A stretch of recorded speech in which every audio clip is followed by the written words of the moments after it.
Hey guys, बस सब स्वागत है आपका एक और नई गेमिंग न्यूज के एपिसोड में। आज के वीडियो में हम बात करेंगे एक नए इंडियन गेम मुक्ति के बारे में, प्लेस्टेशन 5 प्रो की इंडिया लॉन्च डेट के बारे में, साथ ही साथ नॉटी डॉग के सीक्रेट प्रोजेक्ट के हिंट्स भी आपको कुछ देने वाला हूं, और साथ ही साथ GTA 6 के बिगेस्ट रिलीज होने के क्लेम्स के न्यूज के बारे में भी। तो इसलिए भाई लोग बिना किसी देरी के शुरू करते हैं। 21 मई को IGN इंडिया के चैनल पे एक और नए इंडियन गेम का ट्रेलर लॉन्च हुआ है जिसका नाम है मुक्ति। ये अंडरडॉग स्टूडियो का upcoming first person adventure indie game होने वाला है जो हमें ले जाता है मिड 2000s के इंडिया में। मुक्ति एक first person story exploration game है जो एक इंडियन म्यूजियम के इमर्सिव एनवायरनमेंट में सेट किया गया है। ये गेम एक बहुत ही महत्वपूर्ण सामाजिक मुद्दे को सामने लाता है जो कि क्या है, ह्यूमन ट्रैफिकिंग। इस गेम में प्लेयर एक सफर पर निकलते हैं जहां वो म्यूजियम के भूल भुलैया जैसे कॉरिडोर से गुजरते हैं और उन सच्चाइयों को सामने लाते हैं जो इस अंधेरे सच के पीछे छुपी होती है, जहां पर हर एक ऑब्जेक्ट एक पीड़ा का गवाह है। मुक्ति ना प्लेस्टेशन 5 और PC में लॉन्च होने वाला है जहां पर ये एक इंपैक्टफुल एक्सपीरियंस देगा। सिस्टम रिक्वायरमेंट की बात करें तो मिनिमम आपको जो है वो i5 9400F चाहिए या AMD का Ryzen 5 चाहिए। 8GB की रैम इनफ है और GTX 1650 है तो आपका जो है वो गेम रन कर जाएगा PC में। बाकी मुक्ति को सोनी के इंडिया हीरो प्रोजेक्ट का हिस्सा बनाया गया है जो इंडियन डेवलपर्स को ग्लोबल स्टेज पर लाने के लिए एक बड़ा कदम है। रिलीज डेट की बात करें तो अभी तक ऑफिशियल रिलीज डेट तो ऐसा कोई अनाउंस नहीं हुई है, लेकिन आप इसे स्टीम और प्लेस्टेशन स्टोर पे विश लिस्ट में ऐड कर सकते हो। एंड अगर आपने इस गेम का अभी तक ऑफिशियल ट्रेलर नहीं देखा तो डिस्क्रिप्शन में मैं लिंक डाल दूंगा, आप जाके चेकआउट कर सकते हो। सेकंड न्यूज आ रही है भाई प्लेस्टेशन 5 प्रो से रिलेटेड। सोनी ने प्लेस्टेशन 5 प्रो को ना 7 नवंबर 2024 को लॉन्च किया था, लेकिन अब तक ये इंडिया में ऑफिशियली रिलीज नहीं हुआ है। IGN इंडिया के एक रिपोर्ट के मुताबिक भारत सरकार कुछ रेगुलेटरी अप्रूवल्स को सिंप्लीफाई करने की प्लानिंग में है जिससे कि प्लेस्टेशन 5 प्रो जैसे नए गेमिंग हार्डवेयर का इंपोर्ट और लॉन्च प्रोसेस आसान हो सके। और अगर ये सारे पॉलिसी चेंजेस इंप्लीमेंट हो जाते हैं ना तो सोनी को प्लेस्टेशन 5 प्रो को इंडियन मार्केट में लॉन्च करने का एक नया मौका मिल सकता है। PS5 प्रो में कुछ मेजर अपग्रेड्स है जैसे कि 45% faster GPU, double ray tracing performance और एक AI बेस्ड अपस्केलिंग टेक्नोलॉजी जिससे PlayStation spectral super resolution PSSR कहते हैं। ये फीचर ना हाई एंड गेमिंग और बेटर विजुअल्स के लिए डिजाइन किए गए हैं। और हाँ, अगर आप इंडिया में PS5 प्रो का इंतजार कर रहे हो ना तो भाई ये आपके लिए काफी पॉजिटिव न्यूज हो सकती है। आने वाले कुछ महीने में शायद से ये इंडियन मार्केट में आपको देखने को मिल जाएगा।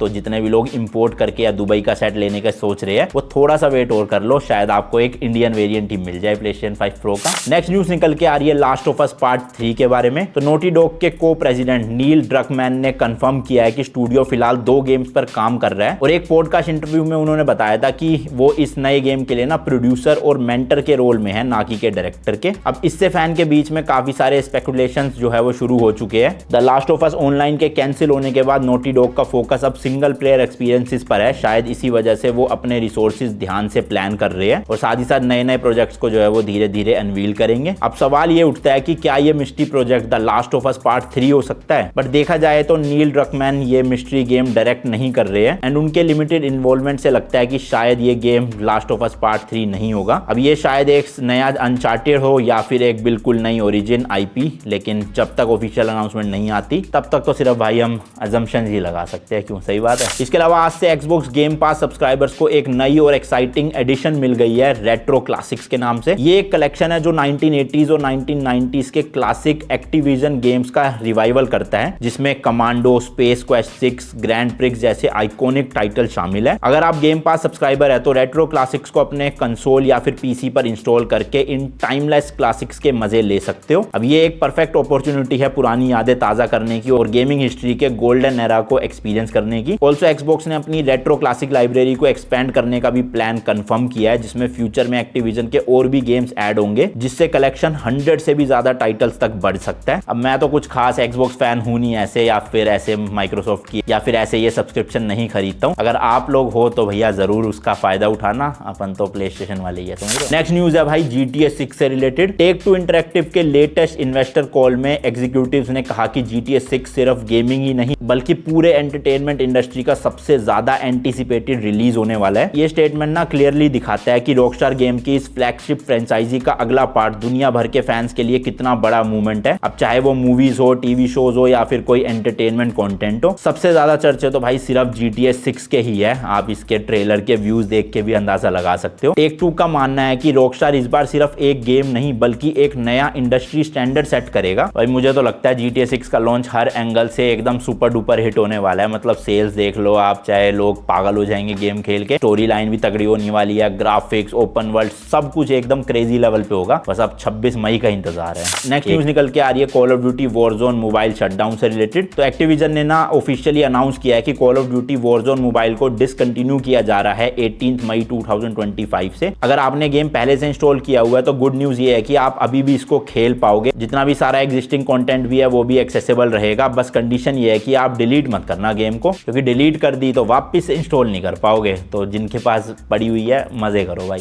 नेक्स्ट न्यूज निकल के आ रही है आरडीआर सीरीज के बारे में। टेक टू इंटरैक्टिव ने अनाउंस किया है कि रेड डेड रिडेम्पशन 2 ने वर्ल्ड वाइड 74 मिलियन कॉपीज बेच ली है, जिससे पूरे रेड डेड फ्रेंचाइजी की टोटल सेल्स 100 मिलियन यूनिट से ज्यादा हो चुकी है। भाई साहब क्रेजी नंबर है। एंड ये माइलस्टोन रॉकस्टार के वेस्टर्न सीरीज की लंबी और सक्सेसफुल जर्नी को दिखाता है। 2018 में रिलीज होने के बाद भी भाई बिना किसी बड़े अपडेट के रेड डेड रिडेम्पशन 2 की सेल्स स्टेडी बनी हुई है ऐसे, जो कि इस फ्रेंचाइजी को गेमिंग हिस्ट्री के सबसे सफल फ्रेंचाइजी में शामिल करता है। इसी के साथ अब एक नई रिपोर्ट के मुताबिक red dead redemption 2 Nintendo switch 2 पर भी आ सकता है, जिसका लॉन्च इस साल के एंड तक हो सकता है शायद। रॉकस्टार ने करीबी सोर्सेज और निंटेंडो ने यह बताया है कि निंटेंडो के नेक्स्ट जेन कंसोल के लिए गेम को लेकर काफी काम चल रहा है। साथ ही प्लेस्टेशन 5 और Xbox series x and x के लिए भी एक अपग्रेडेड वर्जन भी डेवलप हो रहा है गेम का, जिसमें ग्राफिक्स और परफॉर्मेंस में थोड़ा सा इंप्रूवमेंट लाया जाएगा। अब ये ड्यूल रिलीज ना रॉकस्टार और निंटेंडो दोनों के लिए काफी ज्यादा फायदेमंद होने वाला है भाई। नेक्स्ट दो न्यूज निकल के आ रही है यूबीसॉफ्ट की तरफ से। सबसे पहले तो यूबीसॉफ्ट ने कंफर्म किया है कि रेनबो सिक्स सीज मोबाइल और द डिवीजन रिसर्जेंस दोनों गेम्स मार्च 2026 से पहले रिलीज होंगी। ये बात उनके रीसेंट अर्निंग्स कॉल में पता चली है, जहां कंपनी ने अपना पब्लिशिंग रोड मैप शेयर किया है और क्वालिटी पे ज्यादा फोकस करने का वादा किया है। अब दोनों टाइटल्स यूबीसॉफ्ट के पॉपुलर फ्रेंचाइजी को मोबाइल स्पेस में एक्सपेंड करने का हिस्सा है। Rainbow six mobile tactical game play को हैंड हेल्ड डिवाइसेस पे लाना चाहता है, जबकि द डिवीजन रिसर्जेंस एक नई कहानी और गेम प्ले एक्सपीरियंस के साथ मोबाइल प्लेयर्स के लिए डिजाइन किया गया है। सेकंड न्यूज निकल के आ रही है यूबीसॉफ्ट की तरफ से। अब यूबीसॉफ्ट ने जो है वो कंफर्म किया है कि Prince of Persia the Sand of Time remake March 2026 तक लॉन्च होगा। मतलब भाई जिन्होंने भी ये प्रिंस ऑफ पर्शिया की पहले सीरीज खेली है ना अपने पोटैटो पीसी में, लेजेंड्स है सब, समझ रहे हो, इंक्लूडिंग मी। एंड इस रीमेक के रिलीज को लेके भी कंपनी ने अपने रीसेंट फाइनेंशियल ब्रीफिंग के दौरान ये टाइमलाइन शेयर की, जहां उन्होंने क्वालिटी को स्पीड से ऊपर रखने की अप्रोच को हाईलाइट किया है। पहले सिर्फ 2026 का वेग विंडो दिया गया था, बट अब ये गेम जनवरी से मार्च 2026 के बीच रिलीज होने की उम्मीद है। इनसाइडर गेमिंग के मुताबिक ये रीमेक पूरी तरह से ग्राउंड अप बनाया गया है, जिसमें नए विजुअल्स, कॉम्बैट सिस्टम और पार्कोवर मैकेनिक्स के साथ साथ एक कल्चरल चेंज भी किया गया है, जहां लीड रोल के लिए एक पर्शियन एक्टर को कास्ट किया गया है ताकि गेम अपने ओरिजिनल सेटिंग के और करीब लग सके। बाकी आपको प्रिंस ऑफ पर्शिया के कौन से वाले